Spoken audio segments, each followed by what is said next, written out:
A ofensiva de Israel aos países árabes ganhou uma nova vítima, com os recentes bombardeios aéreos no Líbano. Em nome da luta contra o grupo Hezbollah, Israel tem atacado países vizinhos no Oriente Médio, patrocinando uma onda de assassinatos a civis, entre eles mulheres, crianças e idosos.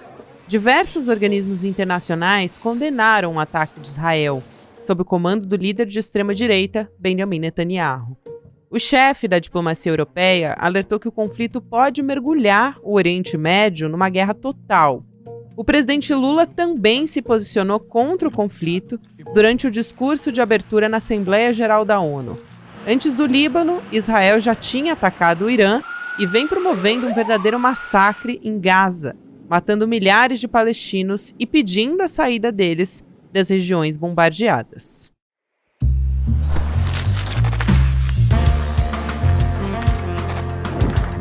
Olá, seja muito bem-vindo, seja muito bem-vinda. Eu sou a Gabriela Varela. Olá, seja muito bem-vindo, seja muito bem-vinda. Eu sou a Gabriela Varela e esse é o videocast Em Detalhes. E aqui, sempre com um convidado, uma convidada, a gente analisa uma temática, uma notícia importante do momento. Hoje a gente vai falar sobre política internacional, converso com o professor Rubens Duarte, coordenador do Laboratório de Análise de Política Mundial. Rubens, obrigada por aceitar nosso convite, seja muito bem-vindo.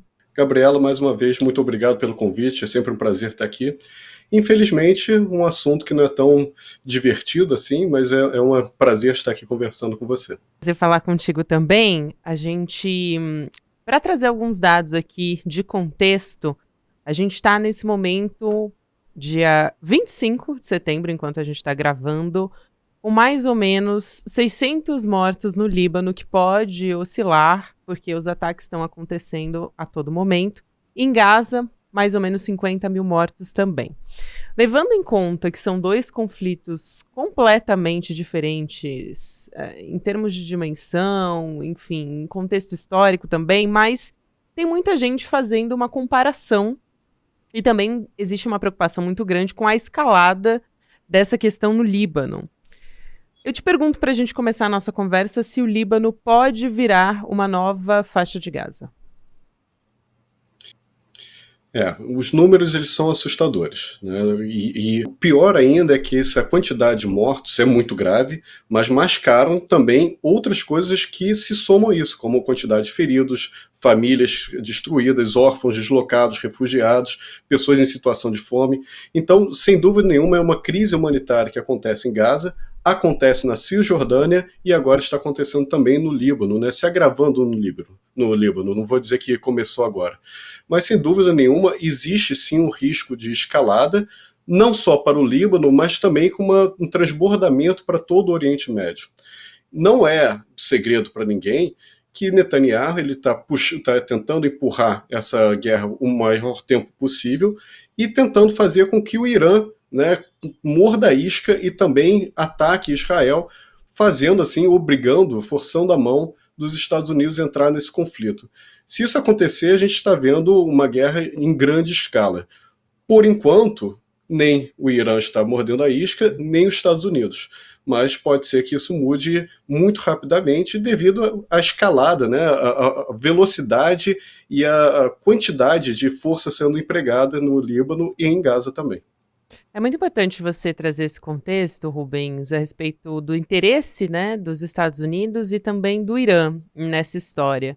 O Irã vem se posicionando a respeito disso, inclusive na Assembleia Geral da ONU. Depois eu vou trazer aqui um pouco das declarações dos outros países a respeito disso, mas focando especificamente na possibilidade desse conflito todo escalar para algo maior, né, de uma guerra total, que alguns especialistas estão chamando. Essa possibilidade, ela está descartada por uma falta de interesse dos Estados Unidos e do Irã, ou, na verdade, ainda dá para pensar nessa possibilidade? O que a gente pode esperar do Irã? O Irã ele está sabendo jogar bem esse jogo, então não existe nenhum tipo de segredo em saber que o Irã é um inimigo declarado de Israel. E ele, inclusive, patrocina alguns grupos militares, paramilitares, inclusive o Hezbollah e o Hamas, que são os atuais alvos, digamos assim, de Israel.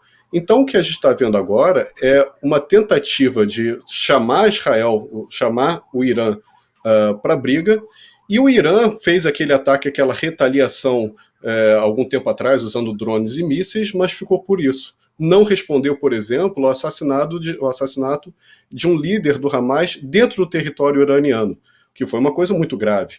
Né? Então, eles não estão querendo morder essa isca, porque sabem que se eles entrarem numa guerra, principalmente agora, quase que faltando 2 meses para a eleição dos Estados Unidos, haveria uma escalada em proporções mundiais e ensejaria uma resposta muito dura também dos Estados Unidos. E não é interesse do Irã nesse momento. Por enquanto, para o Irã, mais vale a pena continuar patrocinando e continuar fortalecendo esses grupos de resistência. Enquanto isso, né, o Israel, sabendo que tem um respaldo político, institucional, econômico e militar dos Estados Unidos, continua avançando até quando dá.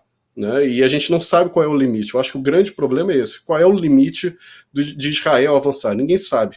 Então, sim, existe uma grande incerteza no lugar, né, nessa região. Não diria que a guerra total é o mais provável, mas também é impossível descartar essa possibilidade.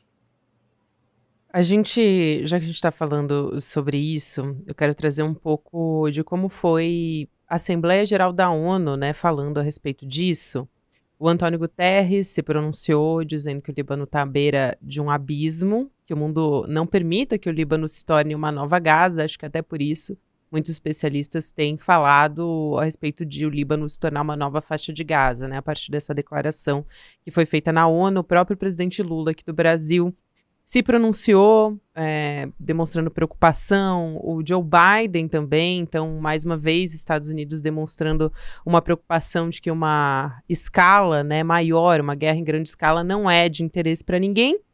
O Javier Milei da Argentina não poderia esperar um outro pronunciamento que não fosse um apoio a Israel, e o Irã, que é aliado do Hamas, criticou Israel e também demonstrou que não há interesse em escalar mais ainda esse conflito, né? E chamou de terrorismo de Estado os ataques de Israel também, o que é um posicionamento bastante contundente, bastante importante. Teve também a Turquia falando sobre isso. E o Conselho de Segurança da ONU também está reunido para falar sobre esse assunto, nesse momento que a gente está gravando. Agora, eu pergunto a respeito da força, vamos dizer assim, da comunidade internacional, porque até agora a gente não tem conseguido acompanhar um efeito prático em relação aos ataques de Israel contra os palestinos, né? Se tornou algo numa proporção horrorosa. A gente falou aqui dos números. Agora, a comunidade internacional tem ferramentas a partir dessas declarações todas na Assembleia Geral da ONU? Isso tem algum efeito prático? A comunidade internacional consegue desarmar esse conflito? A comunidade internacional, sem dúvida nenhuma, tem ferramentas, só não está querendo usar. Então, por enquanto, o que a gente está vendo é uma série de narrativas, de discursos contra a guerra, porque eu acho que está muito claro que a escalada não interessa a ninguém, a não ser o governo atual de Israel. Então existem várias narrativas, inclusive dos Estados Unidos, condenando a escalada, condenando o excesso de mortes, a desproporcionalidade do uso da força, mas ainda assim continua avançando. Por quê? Porque existe um respaldo político, um respaldo econômico, um respaldo militar dos Estados Unidos em relação a Israel, que não vai mudar. E a gente vê os 2 candidatos à presidência dos Estados Unidos reforçando essa ideia. Né? A comunidade judaica e o lobby judaico é muito importante para definir as eleições dos Estados Unidos. Então, em um momento, em uma eleição que está tão acirrada entre a Kamala Harris e o Donald Trump, você mudar a postura em defesa de Israel nesse momento seria um suicídio político interno dentro dos Estados Unidos. Isso, então, provavelmente não vai ocorrer. Então, sabendo dessa situação, sabendo dessa conjuntura, a gente vê o governo, né, de Israel, de Benjamin Netanyahu, aproveitando essa, digamos, carta branca. Tá? Porque existem narrativas, existem condenações, mas na prática nada acontece e eles sabem que nada vai acontecer. E, ao se aproveitando de uma força própria que Israel, sem dúvida nenhuma, tem, uma força aérea grande, um exército muito bem equipado, tecnologias de ponta, eles avançam quase sem nenhuma barreira. E também a gente tem que considerar que eu não estou colocando a culpa desse conflito no Benjamin Netanyahu. Tá? E esse conflito tem raízes históricas que a gente pode voltar, inclusive, na era colonial. Mas agora, a gente não consegue entender o desenvolvimento, a trajetória que isso está ocorrendo, sem olhar para o Benjamin Netanyahu, porque é do interesse dele aumentar sua vida política e também ocultar o fracasso que foi a ação dele em Gaza. Porque o promessa era o quê? Né, vou resgatar os reféns e vou desmantelar o Hamas. Ele não conseguiu fazer nenhum dos dois. E, ao mesmo tempo, ele consegue simplesmente ignorar, né, e consegue, vamos dizer, minar todos os acordos de paz, de cessar-fogo que o Hamas tentava fazer, por intermediando outros terceiros, né, como o Catar e os Estados Unidos. Ele consegue simplesmente minar esses acordos para continuar a sua campanha militar, o que dá sobrevida ao seu partido no governo. Não à toa, a popularidade do seu partido, que tinha caído, né, diante do fracasso em Gaza, agora a gente está vendo a popularidade desse mesmo partido subir assustadoramente diante da demonstração de força que faz no sul do Líbano. Então, é isso que a gente está vendo, uma situação, um contexto de alguns meses ainda, pelo menos, de carta branca, de proteção institucional, de proteção política dos Estados Unidos em Israel, e uma capacidade, né? Por que Israel continua fazendo? Porque eles têm como fazer, e continuam avançando. O risco maior agora é que essa guerra, que por enquanto ainda está usando, enfim, aparelhos civis como pagers e walkie-talkies explodindo, a gente está vendo alguns mísseis, artilharia antiaérea, a gente está vendo o uso da força aérea, mas a gente ainda não viu ocupação por terra. Todavia, há movimentação do exército de Israel para a fronteira do Líbano, se preparando para uma eventual, sim, incursão por terra. E aí, sim, a gente vai ver uma escalada muito grande. Eu não citei, por exemplo, a França também, né, que pediu uma reunião de emergência também com o Conselho de Segurança da ONU. Então, existe uma mobilização nesse sentido, né? Então, por meio dessa Assembleia Geral dos países se pronunciando também, esse encontro na ONU pode eventualmente, né, trazer um caminho, abrir um caminho para um diálogo. Agora, para a solução, parece que não está tão perto disso como a gente está conversando. Acho sempre importante ressaltar também, né, que os Estados Unidos são de longe o maior fornecedor de armas de Israel. Então, a gente teve, por exemplo, para trazer um dado recente, em agosto agora de 2024, o Departamento de Estado dos Estados Unidos anunciando venda de armamento avaliado em 20 bilhões de dólares. Só para a gente ter uma ideia. Para Israel, claro, né? E aí a gente está falando de armamento de todo tipo. Caças, mísseis de médio alcance, enfim, explosivos, esse tipo de coisa. Agora, é isso, né?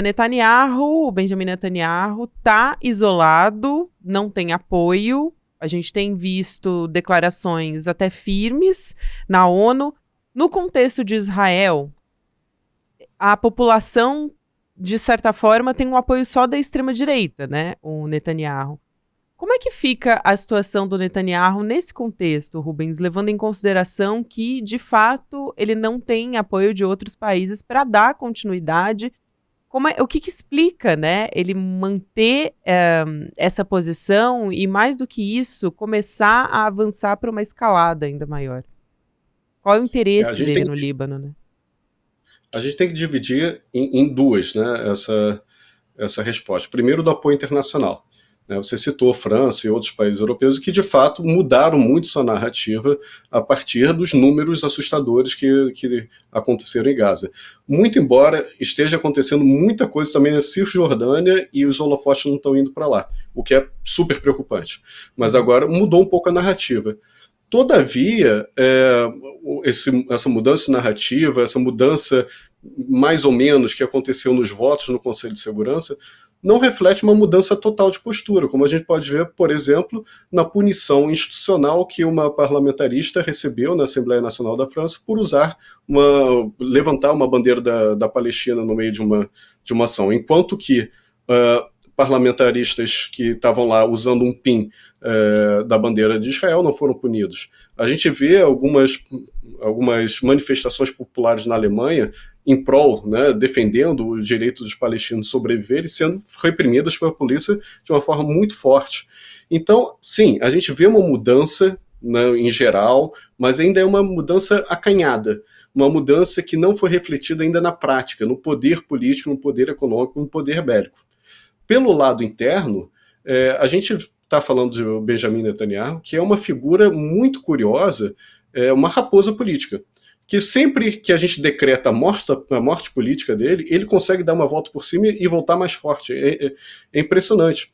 Então a gente estava vendo, principalmente depois das incursões em Gaza, e ficar claro, né, que o objetivo de destruir Hamas não seria atingido, o objetivo de resgatar os reféns sem o acordo não seria atingido. Houve uma crescente manifestação, uma crescente insatisfação contra o governo Netanyahu, que só estava apoiado sim pela extrema-direita. Hoje, o próprio partido, que continua sem alianças, mas está recebendo um apoio maior da população. Então ele está isolado sim, mas ele continua conseguindo se equilibrar no governo.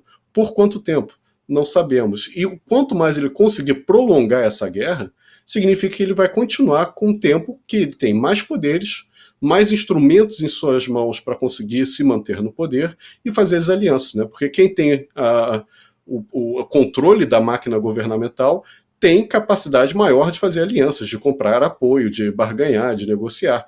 Então, o que a gente está vendo agora é essas duas frentes. Um apoio internacional que começa a mudar, mas ainda muito acanhado, e, domesticamente, uma recuperação da popularidade do partido Netanyahu, o que, sim, assusta no sentido de que mudou muitas projeções que a gente estava tendo 2 meses atrás, que era um declínio absoluto da popularidade do partido dele. E houve também nesse contexto a morte, né, de reféns que foram levados para Israel, e ele foi muito criticado, enfrentou protestos, porque a população cobrou que ele poderia ter feito algo para evitar as mortes, né?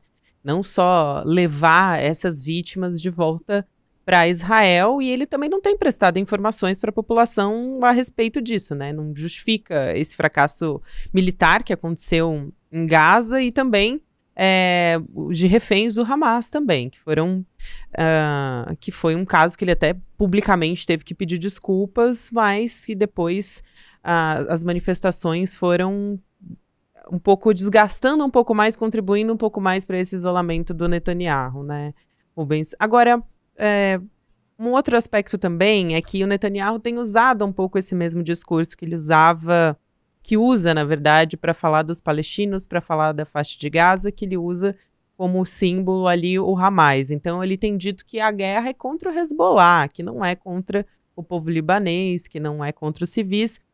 O fato é que os civis estão morrendo, de fato, mulheres e crianças, em grande parte. A mesma coisa aconteceu na faixa de Gaza, né? A guerra é contra o Hamas, ele dizia, só que, na verdade, palestinos morreram, hospitais foram atacados, escolas, enfim, a gente acompanha há muito tempo essa tragédia, esse horror, né, e esse terrorismo também, como usou até uma liderança do terrorismo de Estado de Israel contra os palestinos. Não, sem dúvida nenhuma, essa guerra a princípio seria contra os grupos armados, só que a preocupação em relação às vidas, aos danos colaterais é mínimo. Né? A gente vê então Israel bombardeando hospital, escola, inclusive campos de refugiados. Então não há quem diga, tudo bem, pode ser contra o Hamas, pode ser contra o Hezbollah, mas de qualquer forma os danos colaterais são muito grandes, né, e afetam diretamente a população civil. Então é claro que, apesar de na teoria, na origem, ser contra um grupo específico, quem está sofrendo mais, quem perde mais é sempre a sociedade civil. E não tem como, os números dizem isso, né? Não tem como negar. Existe uma pouca preocupação em relação aos danos colaterais por parte de Israel, mas também por parte do Hezbollah. Né? Quando eles tacam os foguetes para atingir Israel, a precisão é muito pequena. Né? Então, sempre nesses conflitos, quem está perdendo mais é a população civil. Agora, esse tipo de discurso, ele tem uma função muito interessante também, especialmente no Líbano, para fragmentar o apoio doméstico do Hezbollah. O Hezbollah já não é um grupo que tem unanimidade dentro do Líbano. Nunca foi, na verdade. O Hezbollah ele foi criado durante a primeira invasão de Israel ao Líbano, em 1982, se não estou enganado, e a partir daí foi a resistência à ocupação terrestre. Nesse momento, havia outras milícias, inclusive uma milícia de maioria cristã, pró-Israel, que facilitou a invasão de Israel ao Líbano, que foi desmantelada, fizeram prisioneiros, inclusive parte dessa liderança foi parar no Brasil. Hoje em dia é uma das famílias mais aristocratas e endinheiradas do Brasil, da descendência libanesa. Mas Hezbollah, ele tem um apoio político, sim, razoável, ele tem um braço político, um partido que as pessoas votam nele, mas ele também gera muita insatisfação por atrapalhar o processo democrático, né, outros partidos crescerem, e também pela questão suas estratégias, né, seus costumes, sua maneira de batalhar com Israel, ela gera também muita controvérsia e insatisfação. Então, quando Israel diz que a guerra é contra o Hezbollah e não contra o Líbano, o que o governo de Israel quer fazer é fomentar essa divisão interna e, com isso, enfraquecer a resistência que vai encontrar diante de uma guerra com o Líbano, diante de uma guerra com o Hezbollah. Até porque a gente teve dias mais sangrentos entre Israel e o Líbano, quase décadas, né? Falando aqui, conflito em 2006. Então, tem bombardeios muito intensos acontecendo ali na região de Beirute, em um vale próximo também. Então, como a gente está falando aqui, é uma situação muito grave. Eu quero saber o que tem feito o governo libanês nesse caso. Acho que vale a pena explicar um pouco o contexto ali, porque até onde ele consegue agir, né? Pergunto se tem condições de sustentar até um conflito, até porque qual é o poderio militar do Líbano, né? Ele é praticamente inexistente, até por isso existe o Hezbollah, porque o Líbano tem um poder que é de polícia, né? Assim, armas muito inferiores, levando em consideração o poderio militar. Não, você está absolutamente correta. O Líbano, ele é uma região mais extensa, mais complexa, mais robusta comparado com Gaza, mas também não é uma potência econômica. Então a gente tem um país que, sim, é mais organizado, mais populoso, porém não tem essa capacidade do exército do Líbano de enfrentar Israel. Aquela ideia, né, weberiana do monopólio do uso legítimo da força não se aplica ao Líbano.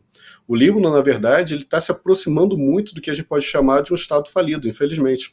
Então a gente tem o grupo Hezbollah, que sim, esse sim é muito mais organizado, inclusive comparado com o Hamas, é muito mais organizado e tem um poder de fogo muito maior, o que deve ensejar uma resistência maior ao Israel nessa região.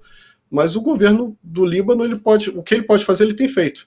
Né, denunciar internacionalmente, pedir, né, publicamente ajuda às potências ocidentais para intervir, não deixar o avanço de Israel, pedir ajuda para controlar o Hezbollah, e é isso que ele pode fazer. Infelizmente está um pouco com as mãos amarradas, porque não tem capacidade econômica, não tem capacidade política e muito menos bélica para fazer frente tanto a Israel quanto ao próprio Hezbollah, que atua principalmente na parte do sul do país.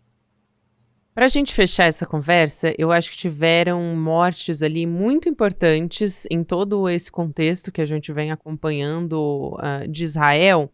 Teve o assassinato do Ismael Haniyeh, que era uma liderança importante do braço político do Hamas, que vinha negociando por um acordo de paz na região. Também a gente teve o assassinato do comandante militar do Hezbollah em Beirute, né, o Ibrahim Akil. Então, quanto a essas mortes, né, esses assassinatos contribuíram, melhor dizendo, para uma escalada desse conflito?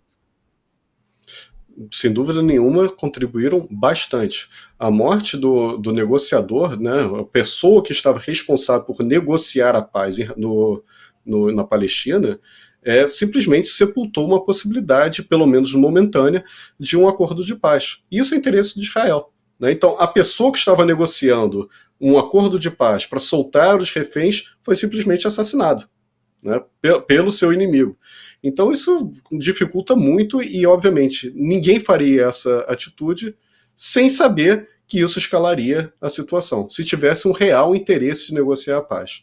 Em relação às mortes do Hezbollah, não é só uma ou outra liderança, tá? São muitas lideranças que estão sendo mortas todos os dias. Então, os generais, principalmente de categoria, digamos assim, equiparando com Exército Brasileiro, os generais de divisão, eles estão sendo alvo claro, né? Eles já morreram mais de 20, 30. Então, o que eles estão querendo fazer também é deixar o Hezbollah sem liderança, o que pode sim dificultar a organização do Hezbollah em uma possível ofensiva ou contraofensiva, mas também deixa um vácuo de poder para que surjam outras lideranças até mais radicais. Então a gente tem que saber quem é que vai superar, quem é que vai ocupar esse espaço que está sendo aberto no Hezbollah. Mas, se você me permitir, Gabi, para o nosso papo não ficar sempre, né, nesse momento só no pessimismo, a gente tem que lembrar um momento simbólico que foi muito bonito. Então, o mandatário brasileiro, por tradição, ele é sempre o que fala primeiro, né? O primeiro a discursar na Assembleia Geral da ONU sempre é brasileiro, e cabe ao Brasil fazer mais ou menos um sobrevoo às questões internacionais. E é simbólico que o presidente Lula escolheu começar o discurso dele, primeira fala, foi parabenizando a presença da Palestina, da delegação da Palestina na Assembleia Geral da ONU. Não poderia ser feito de outra forma, porque o Oswaldo de Aranha, mandatário brasileiro, presidiu a reunião que criou o Estado da Palestina e o Estado de Israel, em 1947. Então é claro que o Brasil ele está comprometido com essa solução de dois Estados. Mas agora, a escolha do mandatário brasileiro abrir a Assembleia Geral ressaltando a presença do representante da missão do Estado palestino na Assembleia da ONU é simbólica. Então, demorou décadas para isso acontecer, né? Mas aconteceu. E aconteceu ontem. Então, isso também mostra que pode demorar muito, está sofrendo muito, mas existe algum tipo de avanço. Para quem quiser ver uma luz no fim do túnel, eu acho que seria essa. Acho muito importante você trazer esse contexto, até porque Israel não aplaudiu, né? Nem Israel, nem Ucrânia. Isso é muito simbólico. Exato, exatamente. Obrigada, Rubens. Mais uma vez, um prazer te receber aqui. Fica sempre o convite para você voltar. Rubens Duarte, professor, coordenador do Laboratório de Análise Política Mundial. Um abraço para você. Até mais, querido. Valeu. Muito obrigado, Gabriela. Um abraço a todas e todos que nos assistem. Muito obrigado pela audiência de vocês e até a próxima. Até mais. Gente, encerrando aqui o Em Detalhes, eu quero lembrar que a gente está com as eleições se aproximando e a gente vai ter uma aula bastante importante aqui, um contexto muito importante, para trazer informações para você assistir antes de ir para as urnas. Então, é uma etapa importante da nossa democracia. A gente vai ter uma aula com o nosso GCE, uma aula aberta a partir do lançamento do livro do GCE, que é o Pobres de Direita, o Gessé Souza, o Edu Moreira, no dia 29 de setembro, que vai ser nesse domingo, a partir das 8 horas da noite, vão conversar a respeito do lançamento e trazerem diversas discussões que estão ali no livro do GCE. E eles vão poder falar sobre isso também, debate de alto nível para entender a respeito de contexto político, manipulação política, fake news, estratégias, né, antes das próximas eleições. Então, tudo isso você pode acompanhar nessa aula online e você garante a sua vaga em detalhesicl.com.br para poder assistir online e gratuitamente. Obrigada a você que me acompanhou até aqui. 10h30 da manhã a gente está sempre ao vivo de segunda a sexta-feira. Agora você fica com o Mercado Investimentos. Na sequência tem Rolê ICL e 6 horas da noite ICL Notícias, segunda edição. E também você pode nos ouvir Em Detalhes, em qualquer momento do seu dia nas plataformas de áudio. Obrigada e a gente se vê.